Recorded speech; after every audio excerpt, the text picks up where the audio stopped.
Thank you, God bless you, hallelujah, praise God. खुदाम यीशु की सलामती आप सब पर हो, हालेलुया। और नया साल आप सबको मुबारक हो। बहुत से लोगों ने आज बल्कि कल से ही जारी है, सोशल मीडिया का दौर है और बहुत सारी मुबारकबाद देने का बड़ा ही आसान तरीका है, हालेलुया। इंटरनेट से पिक्चर ली या कहीं से भी उसको फॉरवर्ड कर दिया सबको, पर प्रेज गॉड। ये जदीद दौर के लिए खुदा उनका शुक्र हो, खुदा उनका शुक्र हो। और जिनको मैं नहीं देख सका और नहीं जवाब अभी देख सका, तो उन सबको नया साल मुबारक हो, हालेलुया। क्योंकि अनगिनत वो आए हुए मैसेज, वो उनको एक एक को जवाब देना बारी बारी वो थोड़ा सा टाइम चाहिए उसके लिए, पर मैं दे दूंगा, सबको देंगे। मगर इस वक्त भी जो ऑनलाइन भी हैं, घर हमारी कलीसिया के लोग भी जो घर पर हैं या किसी वजह से आज नहीं आ सके, खुदा की शुक्रगुजारी करते हैं और सबको नया साल मुबारक हो, प्रेज गॉड, खुदा की शुक्रगुजारी हो। अजीजों, इससे पहले कि हम और कलाम की तरफ जाए, एक खुदा के कलाम में से एक आयत मैं पढ़ना चाहता हूं और उसी से शुरू करते हैं। ज़बूर में 65 ज़बूर उसकी 11 आयत 65, साम 65 और उसकी 11 आयत में लिखा है, तू साल को अपने लुत्फ का ताज पहनाता है। तू ज़बूर नवीस दाऊद बादशाह का ज़बूर है, दाऊद नबी का ज़बूर है, और वो खुदा से कह रहा है कि तू साल को अपने लुत्फ का ताज पहनाता है। लुत्फ किसको कहते हैं? एंजॉय को, खुशी को, आमीन। तू साल को लुत्फ का ताज पहनाता है। अजीजों, हम जब खुदावन की हजूरी में साल के पहले दिन, हमने बचपन से सीखा कि साल के पहले दिन नए साल के जरूर चर्च जाना है। यहां का रवाज नहीं है, पर हमारा है रवाज। हम जो इंडिया से, पाकिस्तान से हैं, हमारा ये रवाज है कि साल के पहले दिन नए साल की इबादत में चर्च जरूर जाना है। चर्च किस लिए जाना है? ताकि पूरे साल का जो ताज है खुदावंद हमारे सर पर पहना दे, बरकतों का ताज वो हमारी इस साल की इबादत को कबूल करे। और सारा, आपको पता है अजीजों, इतवार जो है, इतवार संडे का दिन, ये हफ्ते का पहला दिन है, आमीन। ये हफ्ते का, या मतलब इसको वैसे वीकेंड बोला जाता है, पर वीकेंड नहीं है ये। वीकेंड सैटरडे तक है, ये वीक का स्टार्ट है। संडे जो है ये हफ्ते का पहला दिन है। तो खुदावन के लोग संडे को इसलिए चर्च आते हैं कि अगला जो पूरा हफ्ता है खुदावन उनको बरकतें दे, गुजरे हफ्ते की शुक्रगुजारियां, और आने वाला जो पूरा हफ्ता है आगे, Monday, Tuesday, Wednesday, Thursday, Friday, Saturday तक की खुदा बरकतें दे, हालेलुया, प्रेज गॉड। इसीलिए खुदावन के लोग जो उसके नाम से कहलाते हैं, संडे को हफ्ते के पहले दिन इबादत करते हैं। ये न्यू टेस्टामेंट चर्च ने ऐसा ठहराया था, कलीसिया के बुजुर्गों ने ऐसा ठहराया, रसूलों ने ऐसा ठहराया कि वो हफ्ते के पहले दिन खुदावन की इबादत करें। क्योंकि उस दिन क्या हुआ था? यीशु जी उठा था। ईस्टर संडे को मनाते हैं ना हम, ईस्टर ऑलवेज संडे को मनाते हैं ना।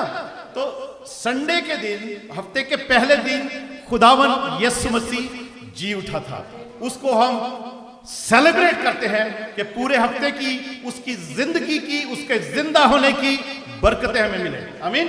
तो अजीजों, ये जो आयत है कि तू साल को अपने लुत्फ का ताज पहनाता है और तेरी राहों से रोगन टपकता है, हालेलुया। तेरी राहों से रोगन यानी तेल टपकता है, प्रेज गॉड। इसको मैं अगर इंग्लिश में इस आयत को पढ़ दूं तो मैं सिर्फ आपको इस आयत के वसीला से बरकत देना चाहता हूं, हम बरकत पाएं इंग्लिश में अगर मैं इस वर्स को मैं पढ़ूं तो Psalm 65 और उसकी 11वीं आयत NKJV में, You crown the year with your goodness. I mean, you crown the year with your goodness and your paths drip with abundance. Hallelujah. Abundance. बहुतात. तेरी राहों से रोगन टपकता है. उर्दू में सिर्फ रोगन टपकता है, मगर जो अबंडेंस का लफ्ज इंग्लिश में लिखा हुआ है, हालेलुया, तेरी राहों से अबंडेंस, बहुतात, बहुतात, अबंडेंस टपकते हैं, हालेलुया, ओवरफ्लो होता है. एक और ट्रांसलेशन में जो अगर NIV में मैं पढ़ूं उसमें ओवरफ्लो लिखा हुआ है. You crown the year with your bounty.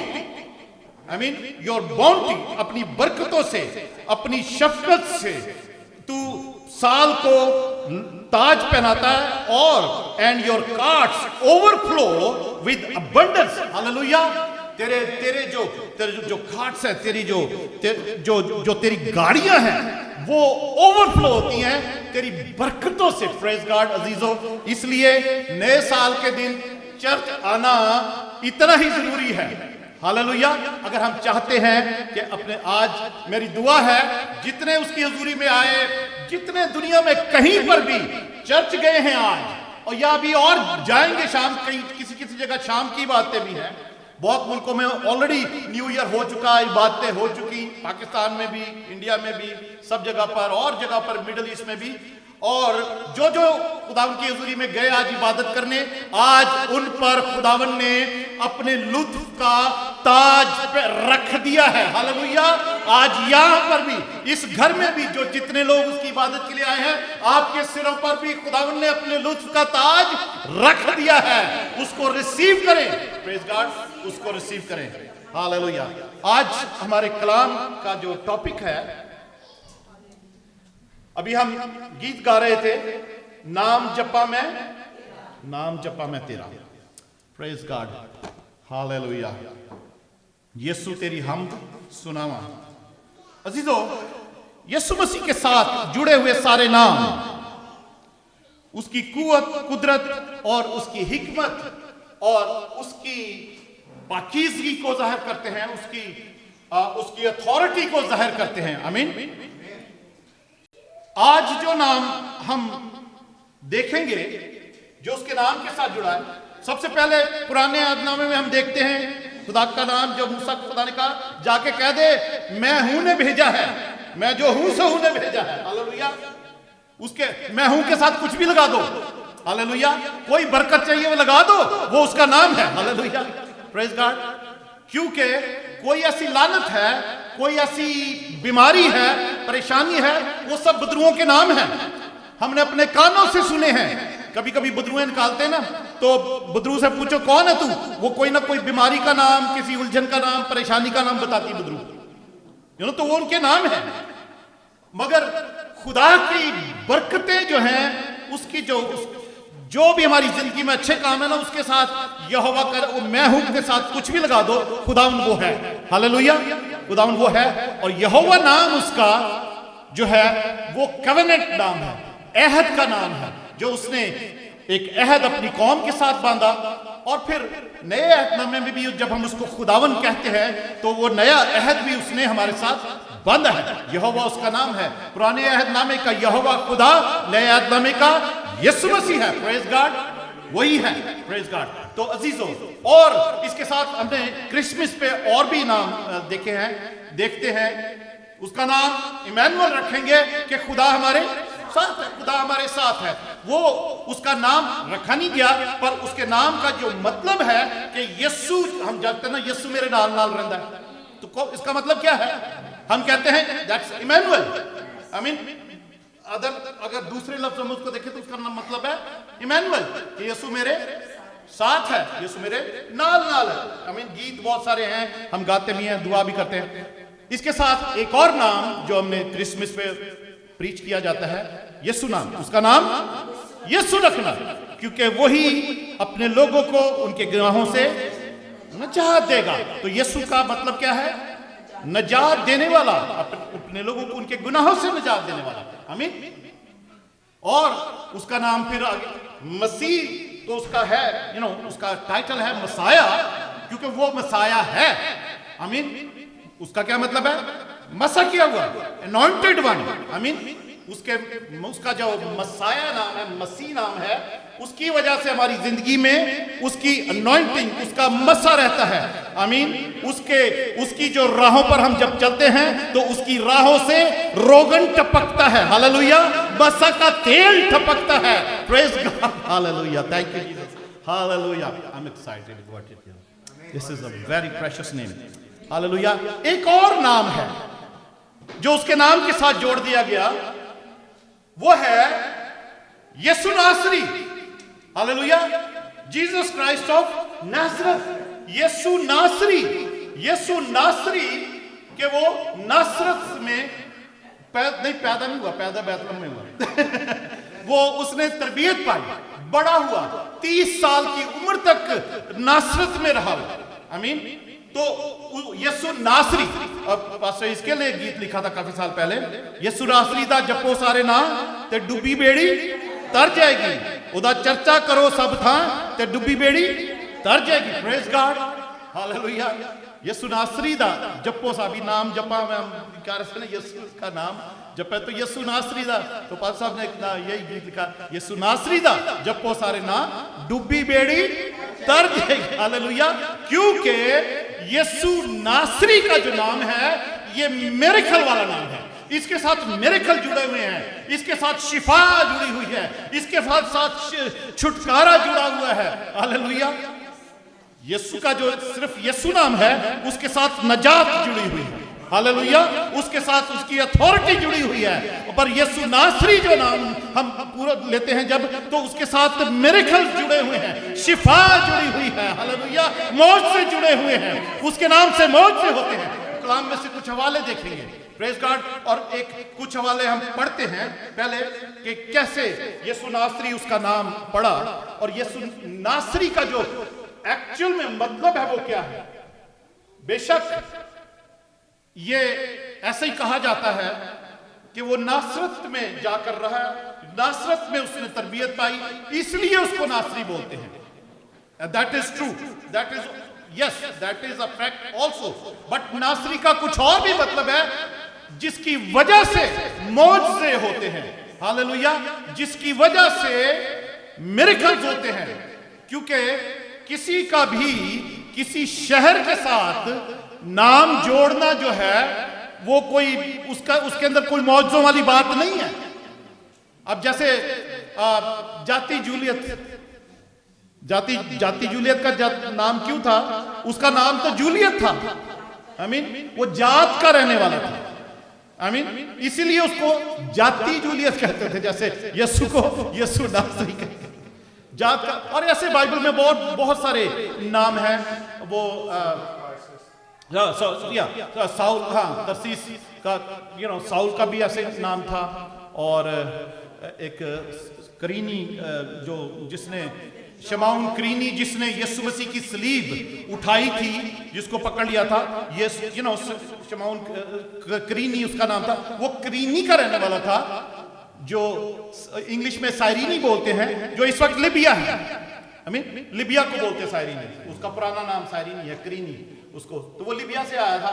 और यीशु ने जब कहा था, यीशु ने एक तो ये कहा था जो मेरे पीछे आना चाहे वो मेरी स्लीब उठाए, तो वो वाकई में उसने यीशु की स्लीब उठाई थी। आई मीन उसको रूमी सिपाहियों ने पकड़ के उसको कहा था कि चल इसकी स्लीब उठा के चल। आई मीन तो अजीजों, यीशु नासरी मत्ती रसूल की मार्फत लिखी गई इंजील और उसका 2nd चैप्टर, 2 बाब। बड़ी मजेदार बातें हम थोड़ी सीखते हैं। 2 बाब, मत्ती 2 बाब, और उसकी अगर 19 आयत से मैं पढ़ता हूं।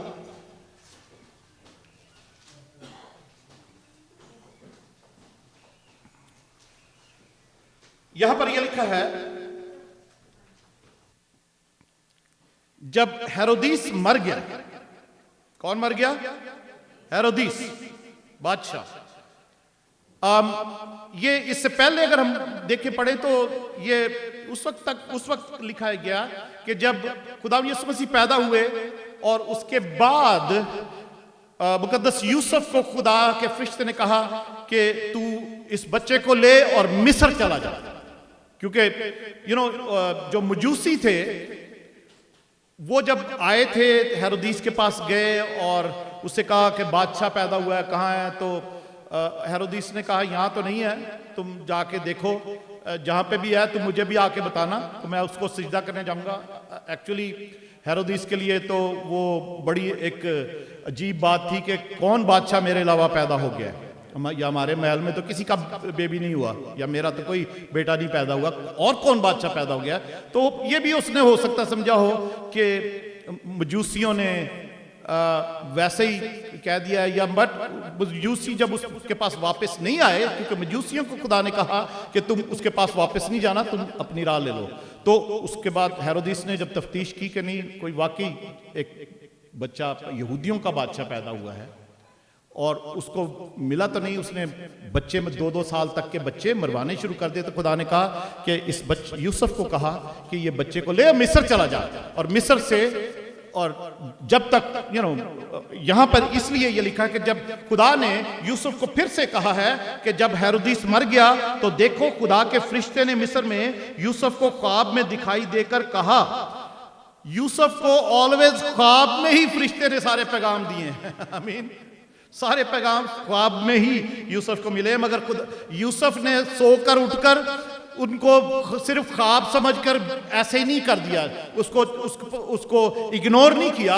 ये खुद मुकद्दस यूसुफ ने उन ख्वाबों के पैगाम पर अमल किया। आमीन, अमल किया जैसे जैसे उसको कहा गया। ये दूसरा तीसरा ख्वाब है इसके पास यूसुफ के जो आया है। ओके, यूसुफ को ख्वाब में फरिश्ते ने कहा, दिखाई देकर कहा, उठ इस बच्चे और इसकी मां को लेकर इस्राएल के मुल्क में चला जा, क्योंकि जो बच्चे के जान के वहां थे वो मर गए। बस वो उठा और बच्चे और उसकी मां को साथ लेकर इस्राएल के मुल्क में आ गया। मगर जब सुना कि अस्खलाउस अपने बाप हेरोदिस की जगह यहूदिया में बादशाही करता है, तो वहां जाने से डरा और ख्वाब में हदायत पाकर गलील के इलाके को रवाना हो गया।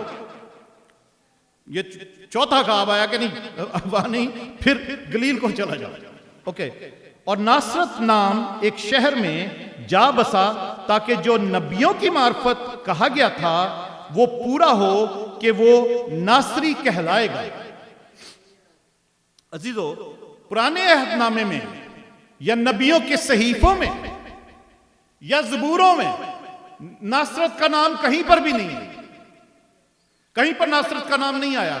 नासरत एक बहुत ही छोटा सा शहर था। जैसे खुदावंद यीशु मसीह चरनी में पैदा हुआ ना, इसी तरीके से तरबियत भी खुदावंद यीशु मसीह ने ऐसे शहर में पाई जिसका कोई नाम ही नहीं है, जिसका कोई नाम मशहूर ही नहीं था। बिल्कुल एक पसमानदा सा कस्बा था। क्योंकि जैसे हम यूहन्ना की इंजील में पढ़ते हैं, नथानियल और इंद्रियास जब वो बात कर रहे हैं कि हमें क्रिस्तुस मिल गया, हमें यीशु नासरी मिल गया है, तो उनमें से एक कहता है, क्या नासरत से भी कोई अच्छी चीज निकल सकती है? नथानियल कहता है कि क्या नासरत से भी कोई अच्छी चीज निकल सकती है? यानी नासरत इस तरीके का कस्बा था कि वहां से वो एक्सपेक्ट नहीं करते थे कि वहां से भी कोई नबी पैदा होगा, या कोई मौजज़े करने वाला पैदा होगा, या कोई ऐसी हस्ती पैदा होगी जिसका नाम मशहूर हो जाएगा, या वो कोई काम कर सकेगा। वो कहते सब नासरत में सब बेकार लोग हैं। नासरत तो किसी काम का शहर नहीं है, गांव शहर तो था ही नहीं, गांव ही था वो भी। अब तो बहुत बड़ा शहर है, अब तो बहुत बड़ा शहर है। और इस वक्त नासरत में तकरीबन 78%, 79,000 की आबादी है, जिसमें 70% तो मुस्लिम है और 30% क्रिश्चियन है। मगर उस वक्त, उसके बाद यीशु के बाद जब नासरत में शागिर्दों ने जब मुनादी करनी शुरू की, उस वक्त वहां पर काफी क्रिश्चियंस थे। मगर इस वक्त जो इस्राएली अरबी हैं, इस्राएली अरब्स हैं, उनकी नासरत में बहुत बड़ी आबादी है और क्रिश्चियंस तकरीबन 30% है। और मगर नासरत में मुस्लिम क्रिश्चियंस का कोई वो प्रॉब्लम नहीं है, सब मिलजुल कर रहते हैं, सब सब वहां पे कोई झगड़ा नहीं है।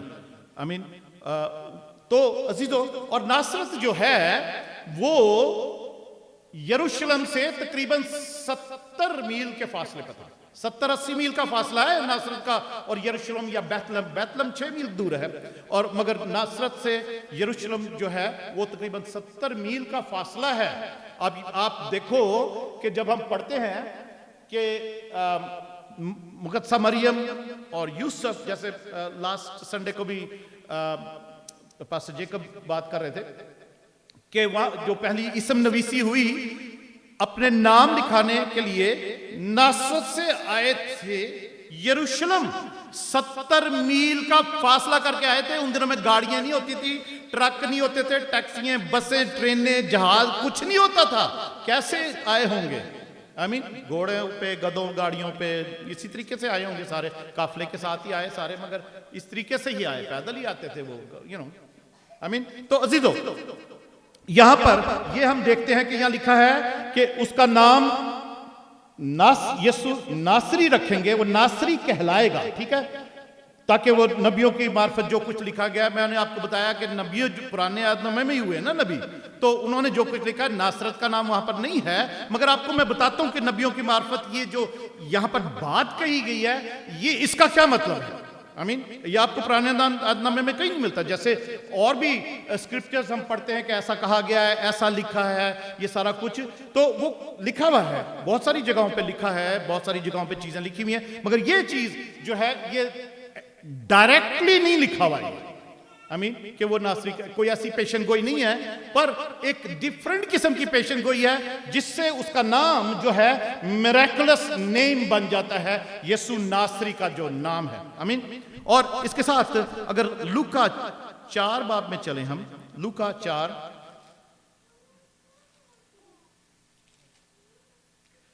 Very interesting.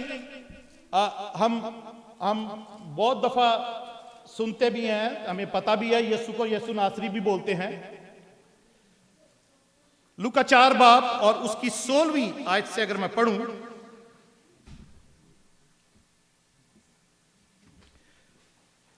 वो नासरत में आया जहां उसने परवरिश पाई थी, ठीक है, वो नासरत में आया जहां उसने परवरिश पाई थी और अपने दस्तूर के मुआफिक सबत के दिन इबादत खाना में गया और पढ़ने को खड़ा हुआ। उस इबादत खाने में गया है वो नासरत में।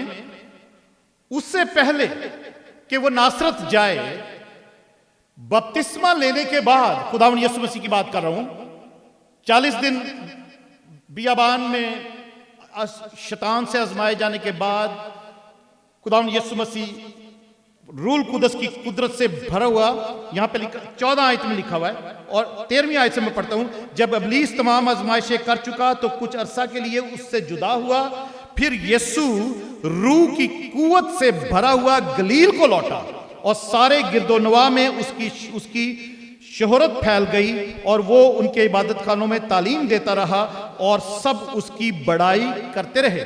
खुदावंद यीशु मसीह नासरत में 30 साल की उम्र तक बड़े हैं, तरबियत पाई, रहे वहां पर बपतिस्मा लेने से पहले। तो बपतिस्मा लेने के बाद फिर वो 40 दिन जब विल्डरनेस में, बियाबान, जंगल में वो रहे, शैतान से आजमाए जाते रहे, उसके बाद वहां से रूह से भरे हुए, कुव्वत से, कुदरत से भरे हुए खुदावंद यीशु मसीह गलील को लौटते हैं, जहां पे कफरनहूम और गलील का वो एरिया जो है, यरूशलेम भी है, उसमें बहुत सारा जो गलील का इलाका है उसमें वो पहले गए हैं। आई मीन वो अपने शहर नासरत नहीं गए, वो पहले गलील में गए और बड़े मौज से हुए, बड़े बड़े मिरेकल्स हुए वहां पर। उसके बाद लिखा है कि वो नासरत में आया जहां उसने परवरिश पाई थी और अपने दस्तूर के माफिक सब्बत के दिन इबादत खाना में गया और पढ़ने को खड़ा हुआ और यसाया नबी की किताब उसको दी गई और किताब खोलकर उसने वो मकाम निकाला जहां ये लिखा था कि खुदा का रूह, खुदावन खुदा की रूह मुझ पर है।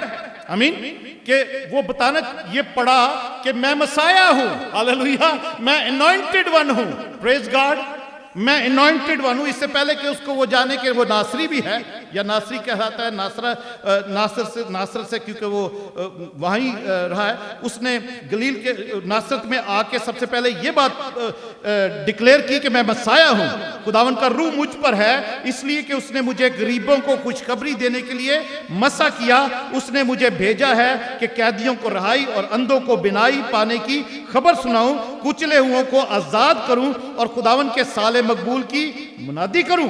फिर वो किताब बंद करके और खादम को वापस देकर बैठ गया, और जितने इबादत खाना में थे सबकी आंखें उस पर लगी थी। वो उनसे कहने लगा कि आज ये नविश्ता तुम्हारे सामने पूरा हुआ है। उन यहूदियों को जिनके सामने ये खुदा यीशु मसीह ने पढ़ा, उनको पता था कि ये मसाया की, मसीहा की निशानी है कि वो ऐसा होगा, वो आएगा और ये सब कुछ जो लिखा है वो उसकी खूबियां होंगी, उसका ये टास्क होगी, या उसका ये मिशन होगा, या वो ऐसा ही करेगा कि खुदावन का रूह उस पे होगा, क्योंकि वो मसाया, मसाया का मतलब ही ये कि खुदावन का रूह उस पर है, अनॉइंटेड वन। वो गरीबों की ये मतलब नहीं कि वो ऐसे लोग जिनके पास पैसे नहीं है या खाने पीने को नहीं है, जरूरी नहीं है, वो गरीब जो दिल के गरीब हैं, जो हम्बल हैं, जो नम्र हैं, जो आजिज हैं, उनको खुशखबरी सुनाने के लिए कि उनको मसा किया है, खुदावन ने उसको मसा किया, और उसने भेजा कि कैदियों को, जो कैदी हैं, गुनाह की कैद में हैं, उनको रिहाई दे, अंधों को बिनाई पाने की खबर सुनाए। लिटरली अंधे जो हैं, आंखों के अंधे, उनको भी, और जो रूहानी तौर पर अंधे हैं उनको भी बिनाई पाने की, आंखें खुल जाने की खबर सुनाए। तो जब खुदावंद यीशु मसीह ने ये पढ़ के कहा ना कि ये नविश्ता आज तुम्हारे दरमियान में पूरा हुआ है, तो यहूदी कहने लगे कि वो ये तो कह रहा है, अपने आप को मसाया बता रहा है कि मैं मसाया हूं, कि ये नविश्ता जो इसने पढ़ा वो अपने आप को कह रहा है कि मैं ये हूं, मसाया हूं। अगर आगे हम पढ़े तो लिखा है, और सब ने उस पर गवाही दी और उन पुरफजल बातों पर जो उसके मुंह से निकलती थी ताज्जुब करके कहने लगे, क्या ये यूसुफ का बेटा नहीं? वो कहने लगे ये तो यूसुफ का, मरियम यूसुफ का बेटा है, नासरत से आया है, और नासरत में यहीं रहता रहा है, तो ये क्या कह रहा कि ये मसाया? हमने 30 साल से इसको जानते हैं, यहीं खेलता रहा, यहीं बड़ा हुआ है, यहीं ये सारा अपने बाप के साथ बड़ाई का काम करता रहा, तो ये आज ये कह रहा मैं मसाया हूं, और ये जो नविश्ता लिखा हुआ है ये साया नबी के सिफे में मेरे लिए है। तो क्या हुआ है, उस वक्त उसने उनसे कहा, तुम अलबत्ता ये मसल मुझ पर कहोगे कि ए हकीम, अपने आप को तो अच्छा कर, जो कुछ हमने सुना है कफरनहूम में किया गया, यहां अपने वतन में भी कर।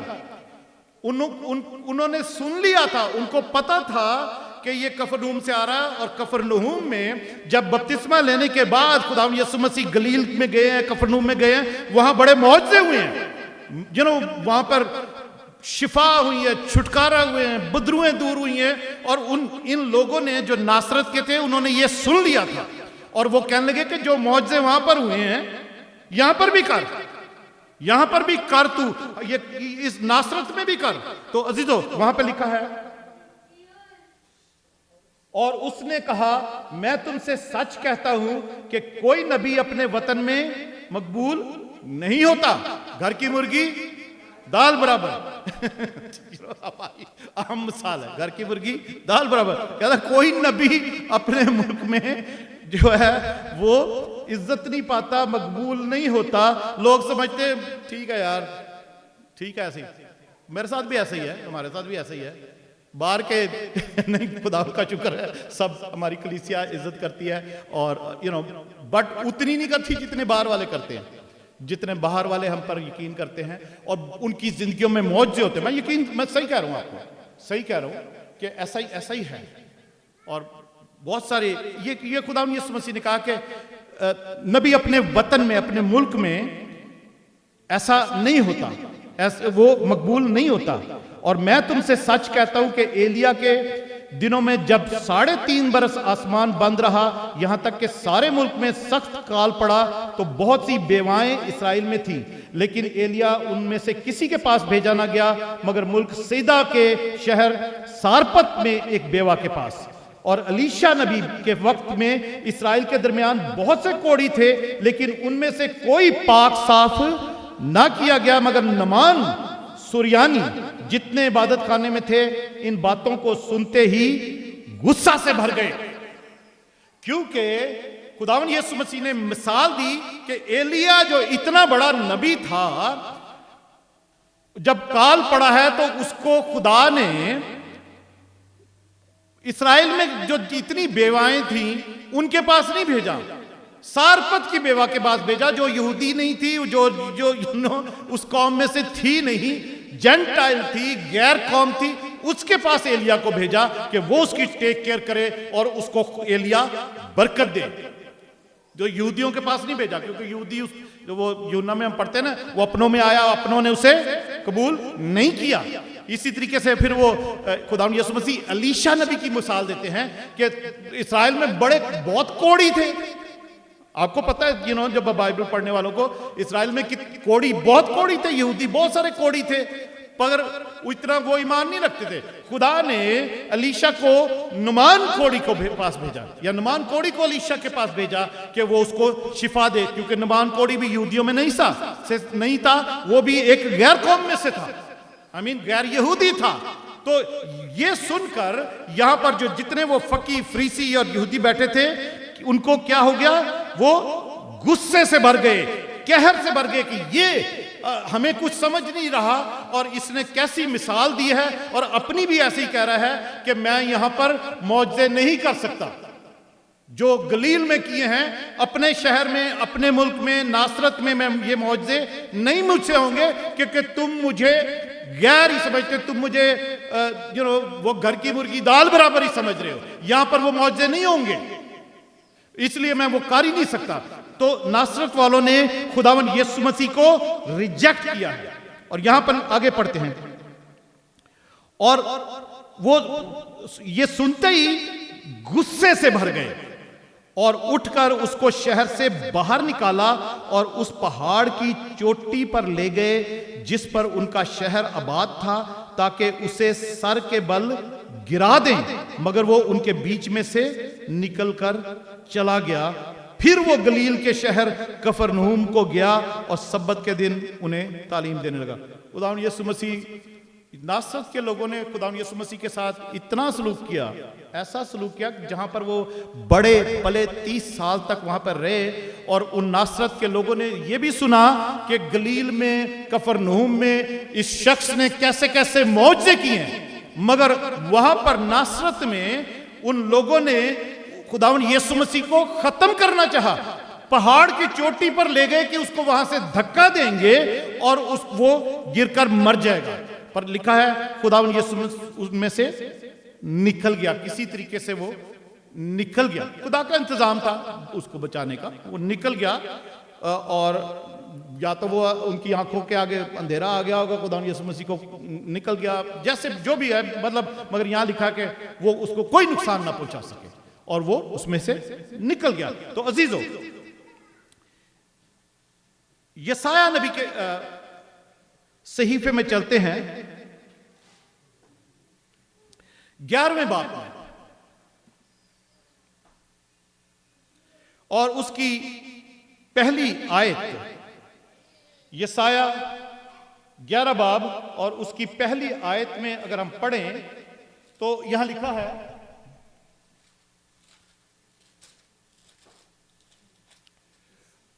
और यस्सी के तने से एक कौंपल निकलेगी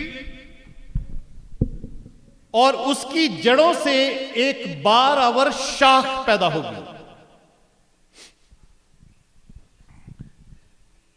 नासरी का जो मतलब है, जो वहां पर मत्ती की इंजील में लिखा ना कि वो नबियों के सहीफे में जो लिखा है वो पूरा हो के वो नासरी कहलाएगा। यहां पर जो स्कॉलर्स हैं, मफकरीन हैं, वो उस पेशन गोई को इस पेशन गोई के साथ उसको अटैच करते हैं। ठीक है, क्योंकि यहां पर जो कहा गया है, यस्सी के तने से एक कॉम्पल निकलेगी और उसमें से, उसकी जड़ों से एक बारावर शाख पैदा होगी। जो कॉम्पल है यहां पर, या ब्रांच या शाख जो है, उसको वहां पर इब्रानी जबान में नसर कहा गया है। ठीक है, नसर कहा गया है कि वो नासरी कहलाएगा। वो ब्रांच या वो कॉम्पल जो है, उसका जो इब्रानी में वहां पर लफ्ज लिखा है वो नसर है, नून स्वाद रे, जो इब्रानी का वर्ड है नसर है। तो ये वो प्रोफेसी जो है, ये मत्ती की इंजील में जो हमने पढ़ा है कि वो नासरी कहलाएगा, जैसे नबियों के सहीफों में लिखा है, वो इसको अटैच करते हैं उसके साथ, जो क्लैरिटी कर। तो नसर, ये कॉम्पल और शाख जो है, या ब्रांच इंग्लिश में कहते हैं इसको, वो ये एक शूट इंग्लिश में शूट भी है, ये इब्रानी में नसर है, ये नसर कहा गया है इसको। और इसके साथ अगर यसाया 53 बाब में जाएं,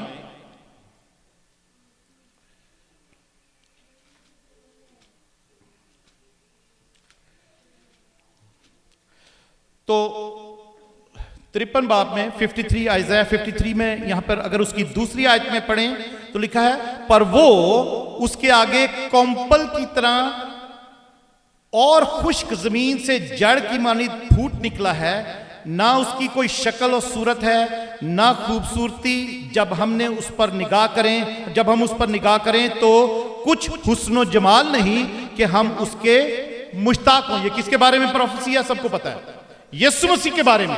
आमीन, यीशु मसीह के बारे में है कि वो एक कॉम्पल के मुताबिक, एक उसकी कॉम्पल की तरह फूट निकला, और उसकी जड़ भी जो थी वो सूख गई जब खुदा यीशु मसीह पकड़वाए गए, मारे गए, कोड़े खाए, सलीब पर दिए गए। तो ये यसाया 53 बाब जो है वो उसकी एक जो अक्कासी करता है, आमीन, अक्कासी करता है। और आगे भी जब हम पढ़ते हैं तो भी उसने हमारी मशक्कतें उठा ली और हमारे गमों को बर्दाश्त किया, पर हमने उसे खुदा का मारा कूटा और सताया हुआ समझा। हालांकि वो हमारी खताओं के सबब से घायल किया गया और हमारी बदकरदारी के बायस कुचला गया। हमारी ही सलामती के लिए उस पर सियासत हुई, ताकि उसके मार खाने से हम शिफा पाएं। आमीन। अजीजों, ये जो नसर है, ये जो नासरी का वर्ड है, ये मिरेकल जो लिखे हैं यसाया नबी ने, ये जो नबूवत की है कि हम ताकि हमारे उसने गमों को उठा लिया, ताकि उसके मार खाने से हम शिफा पाएं, वो कॉम्पल है जो वो ताक भी उसको बोलते हैं, शाख भी बोलते हैं, जिसका मतलब जो है वो नासरी है। नासरी आपको पता है, खास लोगों को, जो मशहूर लोग होते हैं ना, उनको कुछ नाम दिया जाता है कि ये फलाने शहर से हैं या फलाने मुल्क से हैं। आमीन, सबके नाम नहीं है। हम जो लोग लाहौर से हैं, हमें हमारे नाम के साथ लाहौरी थोड़ी लगता है। कभी कभी कोई कहते हैं लाहौरी है, आमीन, या ये शेखपुरी है, गुजराती मगर नामों के साथ नहीं लगता। वैसे कहने में कभी कभी आ जाता है ये फलाने शहर से हैं, पर बहुत कम लोग हैं। बाइबल में बहुत सारे लोग हैं जहां के वो थे, उनके नाम के साथ उनके शहर का एक पहचान होती थी, कि वो लगता था। अभी भी हम देखते हैं कि बहुत से लोग, मशहूर हस्तियां हैं, जो कहीं पैदा हुए या कहीं से थे, तो उनके नाम के साथ उनके शहर का नाम जुड़ा हुआ है, कि ये उनका लास्ट नेम एक किस्म का शायरों के साथ भी है, तो वो इसी तरीके से जैसे खुदावंद यीशु मसीह का वो एक मिरेकलस लास्ट नेम बन गया, नासरी। आई मीन, तो इसी तरीके से बहुत लोगों के, पर वो सब लोगों के नहीं होते। नासरत में कि बहुत सारे, उस वक्त तकरीबन 500-600 लोग रहते थे जब खुदावंद यीशु मसीह वहां पर गए हैं। जब पैदा होने के बाद 500-600 लोग, छोटा सा गांव था वो, ज्यादा लोग नहीं थे वहां पे।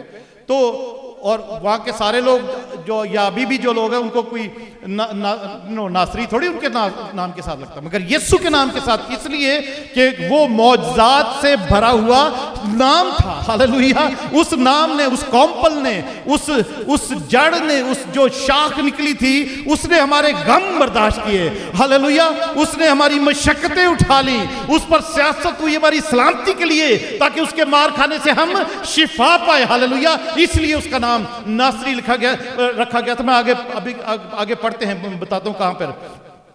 जकरिया की किताब में चलते हैं, जकरिया 3 बाब और 8 आयत।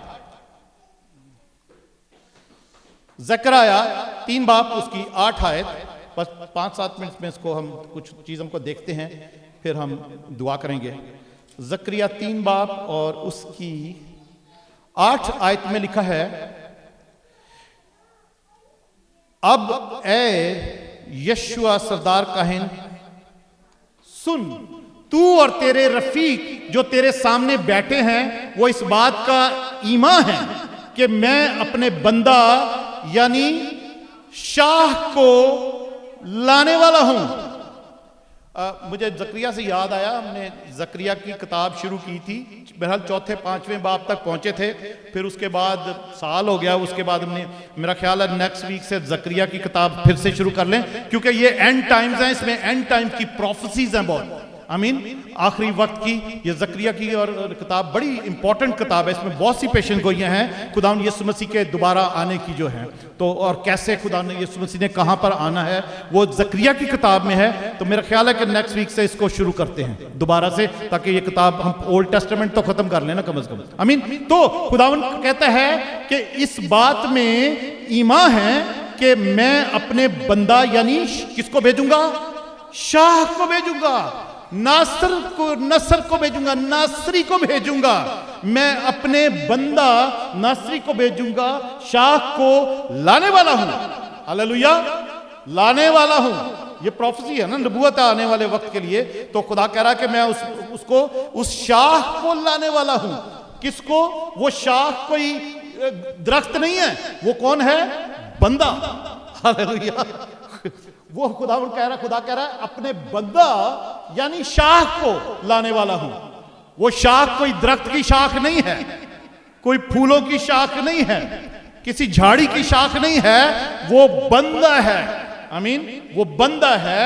और इंग्लिश में अगर हम NKJV में या देखें तो वो उसमें ये कैपिटल वर्ड्स में लिखा हुआ है। आमीन। ब्रांच जो है कैपिटल वर्ड में लिखा हुआ है। इसका मतलब है कि वो यीशु के लिए वो बात हो रही है। Praise God. और बंदे का तो सर्वेंट लिखा होगा, मगर ब्रांच का ब्रांच ही लिखा हुआ, शाख जो है उसको ब्रांच लिखा हुआ है। और ओके, जकरिया 6 बाब उसकी 12 आयत।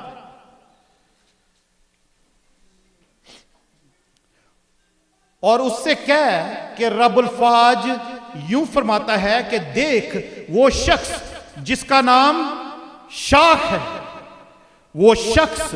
हालेलुया। और उससे क्या है कि रब्बुल फाज फरमाता है। कौन फरमाता है?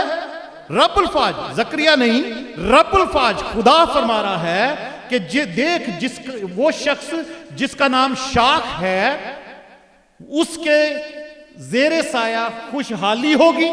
हालेलुया।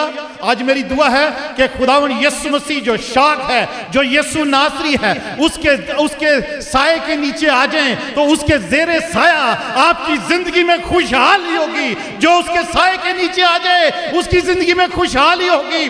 जो हक ताला के पर्दा में रहता है वो कादर मुतलक के साया में सुकूनत करेगा और उसकी जिंदगी में खुशहाली होगी। हालेलुया। आपकी जिंदगी में खुशहाली होगी जो उसके साए के नीचे आप आए हैं। हालेलुया। Praise God. वो शाख, उसका नाम शाख है, उसके जेरे साया खुशहाली होगी और वो खुदावन की हैकल को तामीर करेगा। हालेलुया। बेशक ये पेशन कोई एक जो है ये उस वक्त लिटरली ज़रुब्बाबेल और यशवा काहिन के लिए थी। ज़रुब्बाबेल जो उस एरिया का गवर्नर था जिसने दोबारा से हैकल को बनाना था, और यशवा काहिन को उसके साथ खुदा ने खड़ा किया था। मगर ये प्रोफेसी एक्चुअल में यीशु मसीह के लिए भी है, जो उस खुदावन की हैकल को तामीर करेगा जिसने कहा था, पतरस को कहा था, पतरस तू ये जो पत्थर है, मैं तुझ पर ऐसी कलीसिया बनाऊंगा जो जिस पर आलमे रवा के दरवाजे गालिब ना आएंगे। हालेलुया। और वो हैकल कौन है? मैं और आप हैं वो हैकल। हालेलुया। खुदावन यीशु ने वो कलीसिया, वो हैकल बनाई है। हम सब उसका मकदस हैं, हम सब उसकी हैकल हैं। सबको पता है, कलाम में मुझे पढ़ने की जरूरत नहीं है वो आयतें। हम सब उसका मकदस हैं, हम सब उसकी हैकल हैं। हालेलुया। जो यीशु मसीह ने खुद बनाई है, खुद बनाई, उसने अपना खून देकर हमें खरीदा है। Praise God. और वो हमारे अंदर रहता है। Praise God. सबको पता है कि नहीं पता? Hallelujah.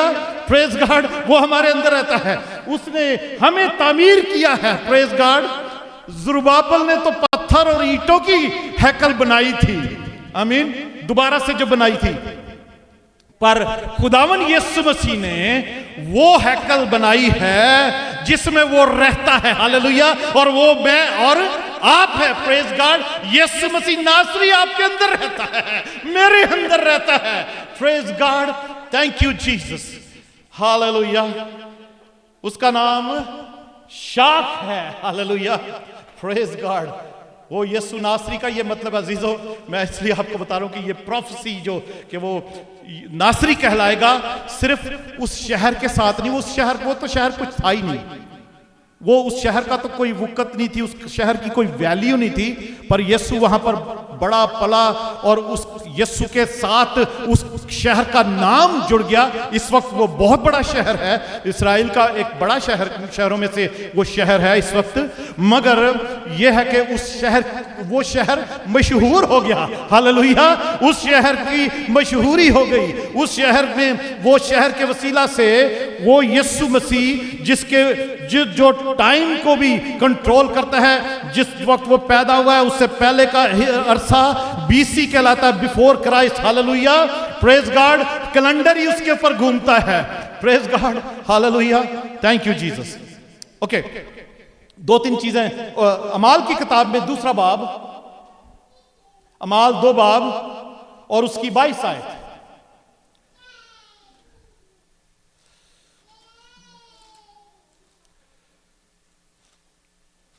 Hallelujah. Thank you Jesus.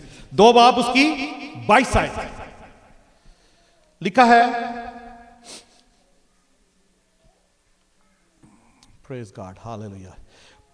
पतरस और सब के ऊपर जब पाकरू नाजिल हुआ है, वो मसाया उनके अंदर आ गया है जब, हालेलुया, तो पतरस खड़ा होकर यहूदियों को ये तकरीर कर रहा है और उनको कह रहा है, क्या कह रहा है? ए इस्राएलियों, ये बातें सुनो कि यीशु नासरी एक शख्स था, आमीन, जिसका खुदा की तरफ से होना तुम पर इन मौजों और अजीब कामों और निशानों से साबित हुआ, जो खुदा ने उसकी मार्फत तुम में दिखाए। वो कौन शख्स था? यीशु नासरी, आमीन। उसके वसीला से मौज, जैसे मैं आपको बताया है, यीशु जो नासरी नाम है यीशु का, ये मौजज़ात के साथ जुड़ा हुआ है। हालेलुया। ये मिरेकल्स के साथ जुड़ा हुआ है। यीशु नासरी मौजज़ाती नाम है। हालेलुया।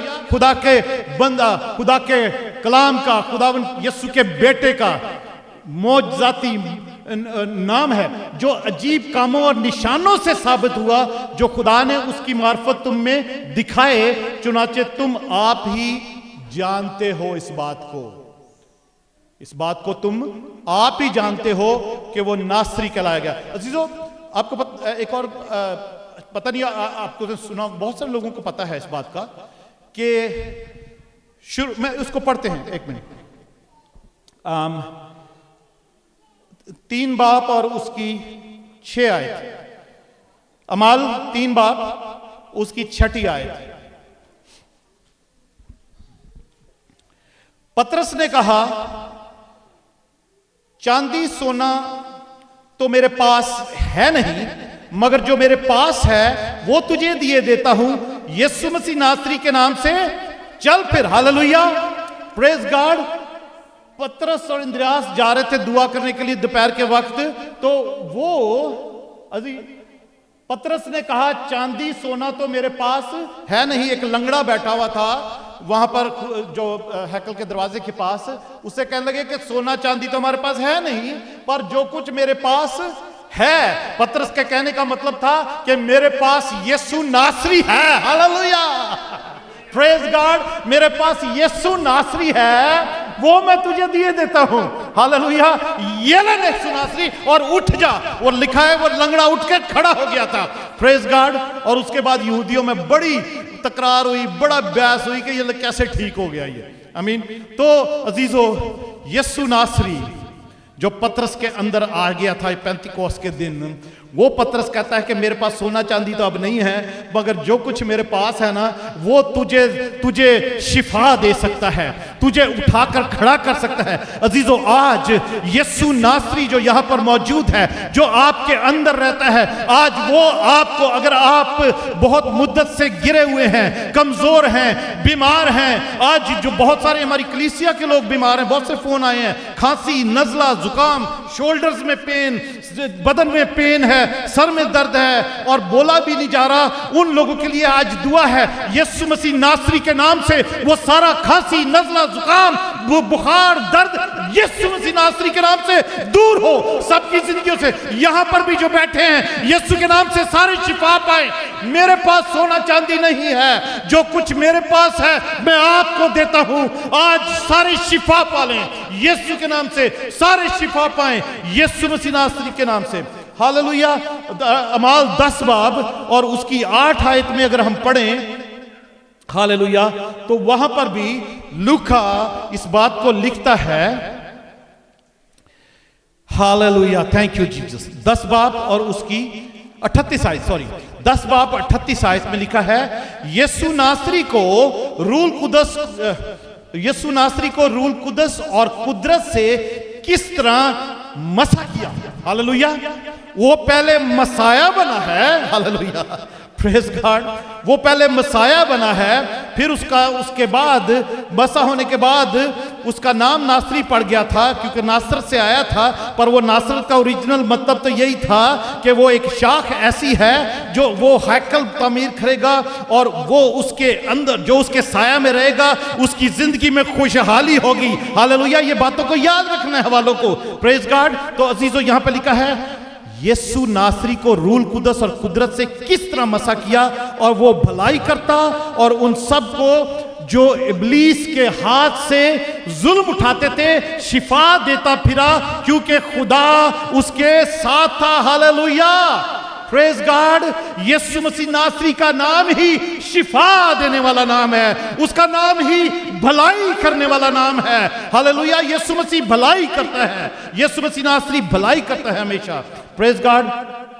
हालेलुया। यीशु ने एक्चुअल में अपने आप को, जब वो पौलुस रसूल पर जाहिर हुआ, अपने आप को यीशु नासरी कह के उसने इंट्रोड्यूस कराया।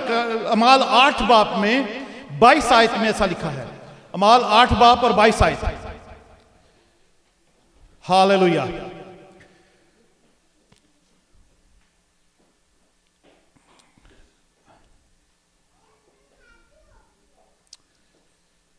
Is that right? नहीं, और एनीवे, खुदावंद यीशु मसीह जब पौलुस रसूल पर जाहिर हुए हैं, और उसने एक जब वो दमिश्क को जा रहा था, तो उसके पर जाहिर जब हुए हैं, तो पौलुस पूछता है कि ए खुदावंद तू कौन है। सॉरी, 9 बाब उसकी 4थी आयत, उसने पूछा ए खुदा, 9 बाब और 5वीं आयत, उसने पूछा ए खुदावंद तू कौन है। उसने कहा मैं यीशु हूं जिसे तू सताता है, जिसे तू सताता है। और खुदावंद का बंदा पौलुस आगे चलकर यीशु नासरी की गवाही देता है। यीशु नासरी की 24 बाब में चलेंगे। अमाल 24 बाब, 2-3 मिनट में इसको खत्म करें। उसकी अगर 5 आयत पढ़ें तो लिखा है, पौलुस पर मुकदमा चल रहा है, वकील भी आए हुए हैं, फकी फरीसी उस पर मुकदमा उसको लेकर अदालत में आए हुए हैं और उस पर ये इल्जाम लगा रहे हैं। और उस पर क्या इल्जाम लगा रहे हैं कि किस फिरके से है वो। लिखा है 5वीं आयत में, क्योंकि हमने इस शख्स को मुफसद और दुनिया के सब यहूदियों में फितना अंगेज और नासरियों के बिदती फिरका का सरगना पाया है। उस वक्त उस पर अदालत में यह इल्जाम लगाया जा रहा था कि यह नासरियों के फिरके से है। अजीजों, उस वक्त मसीहों को, क्रिश्चियंस को नासरी कहा जाता था, उनको भी नासरी, क्योंकि वो यीशु मसीह नासरी के फॉलोअर थे। और क्रिश्चियन उस वक्त जो ये मजहबी नाम उसको दिया गया था वो नासरी दिया गया था। फिर वही नासरी नाम आगे भी चलता रहा। जब इस्लाम भी आया तो इस्लाम में भी जो क्रिश्चियन लोग थे उस वक्त उनको नसारा कहते थे, उनको नसारा कहा जाता था, यानी नासरी को मानने वाले मसीही लोग। ये मसीही और क्रिश्चियनिटी का नाम बाद में आया है, पर उस वक्त जो और दुनिया में जो नाम लिया जाता था वो नसारा लिया जाता था, या नासरियों के फिरके वाले कहा जाता था कि ये उस नासरी के फिरके वाले हैं जो उस यीशु मसीह नासरी को जानते और मानते थे। और अजीजों, एक यसाया 60 बाब और उसकी पहली आयत और 1-2 आयतें पढ़ के हम सब दुआ करते हैं।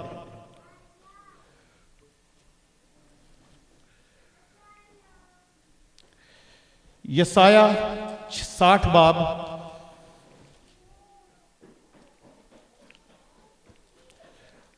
आइए सब खुदावंद की हुजूरी में खड़े हो जाते हैं।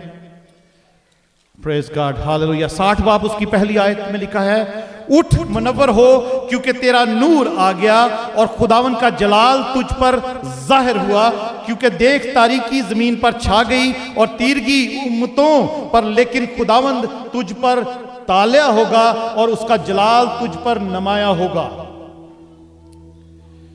और अगर मैं 18 आयत से पढ़ूं अजीजों, खुदावंद यीशु मसीह जब पैदा हुए तो वो उसका नूर जो दुनिया में आया, जिसके बारे में हम 2-3 हफ्ते 4 हफ्ते से सीख रहे हैं कि वो नूर इस दुनिया में आया, वो नूर इस दुनिया में चमका और वही नूर है जो हमें रोशनी देता है। जो वो नूर जिसके अंदर जिंदगी है, वो जिंदगी वो जो जिंदगी है वो आदमियों का नूर है। वो नूर मुझ पर और आप पर तालिया होता है, चमकता है। आज वो यहाँ पर उतरा हुआ है। और अगर 18 आयत से पढ़ें तो उसमें जो वर्ड आया है वो भी नसर का वर्ड आया है, नासरत का वर्ड आया है कि वो शाह कहलाएगा। 18वीं आयत से लिखें, पढ़े तो लिखा है, जो कि फिर कभी तेरे मुल्क में जुल्म का जिक्र ना होगा और तेरी हदूद के अंदर खराबी या बर्बादी का, बल्कि तू अपने दीवारों का नाम नजात और अपने फाटकों का हमद कर रखेगी। Hallelujah, praise God. अजीजों, आज मेरी ये दुआ है इस कलाम के मुताबिक, यीशु नासरी अगर आपके अंदर है, आपके घरों में है, आप उसके साए के नीचे हैं, तो आपके जो घर की दीवारें हैं उसका नाम नजात है। हालेलुया, उसका नाम ही नजात है। आपकी दीवारों का नाम नजात है, आपके घर के दरवाजों का नाम, फाटकों का नाम हमद है, यीशु के नाम से। हालेलुया, यीशु के नाम से। जो हदूद के अंदर खराबी या बर्बादी का, बल्कि तू अपनी दीवारों का नाम नजात और अपने फाटकों का हमद रखेगी यीशु मसीह नासरी के नाम से। आज मैं डिक्लेयर करता हूं, अगर आपकी जिंदगी में, आपकी फैमिली में, हमारी कलीसिया में या कहीं पर भी हमारे मुल्क में, हमारे शहर में कोई खराबी या बर्बादी है, तो आज यीशु मसीह नासरी के नाम से वो आज जाती रहे और हमारे घर की दीवारों का नाम नजात पड़ जाए, हमारे फाटकों का, हमारे दरवाजों का नाम हमद हो जाए, हमारी जिंदगियों में नजात नजर आए। हम वो दरख्त के हों जो अपने फल से पहचाने जाएं कि ये यीशु के लगाए हुए पौधे हैं, जिनका पत्ता भी नहीं मुरझाता और ये वक्त पर फल देते हैं। Hallelujah, hallelujah. आपकी जिंदगियों में खुशहाली हो उसके साए के नीचे। और आगे लिखा है, तेरा सूरज फिर कभी ना ढलेगा और तेरे चांद को जवाल ना होगा, क्योंकि खुदा तेरा अब्दी नूर होगा और तेरे मातम के दिन खत्म हो जाएंगे। ये नए यरूशलेम की बात है जिसमें आप जाने वाले हैं, जो मुकाशफा में भी ऐसा ही लिखा है। और तेरे लोग सब के सब रास्तबाज होंगे, वो अब तक मुल्क के वारिस होंगे, यानी मेरी लगाई हुई शाख और मेरी दस्तकारी ठहरेंगे। Hallelujah, praise God. अजीजो, यीशु तो एक यीशु नासरी है ही। अगर वो आपकी जिंदगी में है तो आप भी एक नासरी हैं। हालेलुया, आप भी एक शाख हैं जो उस शहर में लगाए जाएंगे। Hallelujah, praise God. यहां पर लिखा है कि तू एक शाख, मेरी लगाई हुई शाख और मेरी दस्तकारी ठहरेंगे, ताकि मेरा जलाल जाहिर हो। Hallelujah, praise God. Pastor Jacob ने लास्ट टाइम एक जो हवाला पढ़ा था, ताकि हम उसकी खूबियां बयान कर सकें, हमारे अंदर से उसकी खूबियां नजर आए। हालेलुया, ताकि हमारा खुदावन का जलाल हमारी जिंदगी में नजर आए। सबसे छोटा 1000 हो जाएगा और सबसे हकीर एक जबरदस्त कौम बन जाएगा। Hallelujah, thank you Jesus, thank you Jesus. Hallelujah, hallelujah. सब आंखें बंद करेंगे 2 मिनट के लिए, भाई अनिल आ जाएंगे। Hallelujah, thank you Jesus, thank you Jesus, thank you Jesus. Hallelujah.